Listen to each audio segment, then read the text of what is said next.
G'day, omdevaji, Sheshnag Yoga Center. What on earth is Kundalini? Sheshnag.com. This video is about being a humble genius. Makes me laugh every time you say that phrase. A humble genius. It's not possible. Apparently. The idea is that you can't go around saying that you're humble and a genius because saying you're a genius isn't humble.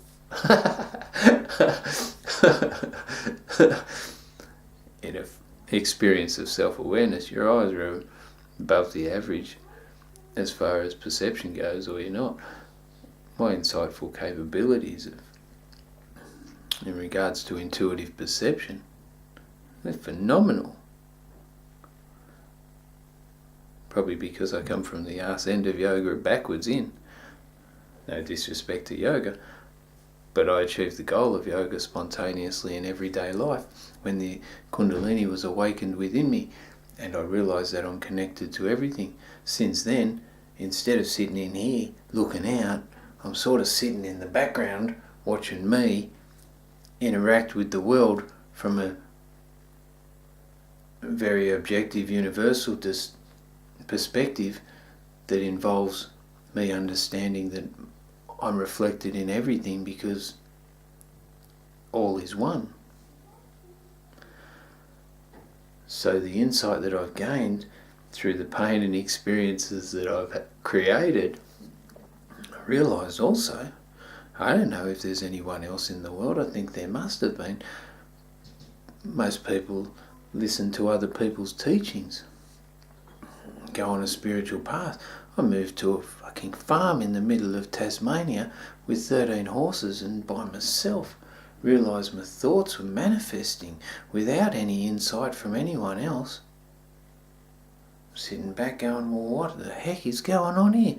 How come these experiences are exactly like my thoughts that I was conscious of? Over a period of time I realised that everyone is creating their own reality.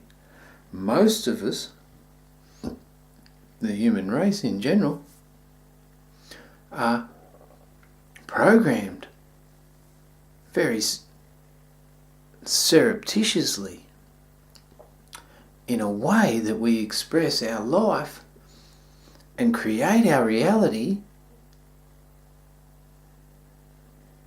by expressing subconscious indoctrinated programs in a very unconscious way. I'm unconscious at times. I've got the same patterns. Subconsciously, I know that behind the scenes my CPU's been punched in with some data from the culture, from the TV, from the radio, from advertising, from everything that I see to do with making money and being contrary to human nature. Also the programs that are healthy for me. I know that there's healthy people out there, alternatives. Come to a point where people want to respect the human framework, live in a unified, harmonious way. The new programs are coming in. From a cultural perspective, the only difference that I see in myself, there's a few differences. One is karma. I've spent a lot of lifetimes dedicated to unifying myself with the great being to understand the essence of life. And this is true. I don't know how it's true, but it's true. I'm a very evolved soul. So karmically, I've got a lot going for me. I understand the dynamics of the incarnation of our spirit in the human framework, why we're here, the magic you can embody, the magic you can create, how we're born in the image of the Creator. Got this anatomical slant on life that allows me perception. My whole life has been based on anatomy and physics to understand myself. I'm mid-40s, man. everything else in my life's been dysfunctional as anything. But I'm happy with that, because if you look historically at all the renowned philosophers, all the geniuses, most of them have died lonely in a life where they haven't been understood. They see the world in a certain way.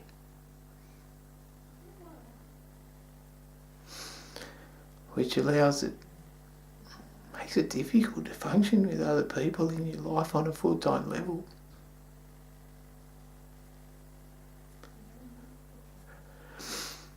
But being me, I'm accepting of that. I'm quite happy, not happy, because everyone wants love and that relationship that provides that love. I'm accepting of the fact that I might die lonely, because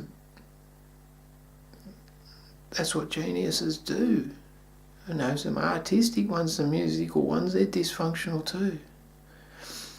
I don't know many philosophical ones, self-aware ones. And then the pressure on that I bring on myself, to people bringing me back to earth and saying be embodied, be emotional, be this and be that. I don't know if they understand how difficult that is for someone. And that's okay. That's where my acceptance is. If you look at historically, the ones that have changed the collective perception of life, most of them have died lonely, been so passionate about their passion that everything else fell off to the wayside, or just burnt out and didn't have any longevity. At least they were true to themselves, and most of their photos, they look content in their old age, whether they're addicted or just like peaceful. God willing, I might make it to old age and maybe I'll be one of those content, peaceful people that go, yeah, don't know if I have the old leather chair and the pipe and the moustache like C.G. Jung or whatever. But you know what I'm saying. I'll probably just sit in my temple and chant Sanskrit. Concentrate on practicing yoga techniques so one day I can prove to myself that Mahasamadhi is possible. Anyway, there you go. Being a humble genius at home. Sheshnag.com, omdevaji. What on earth is Kundalini? Share the world. Share the world. Om Namah Shivaya. Har Har Mahadev. Har Har Mahadev. Har Har Mahadev.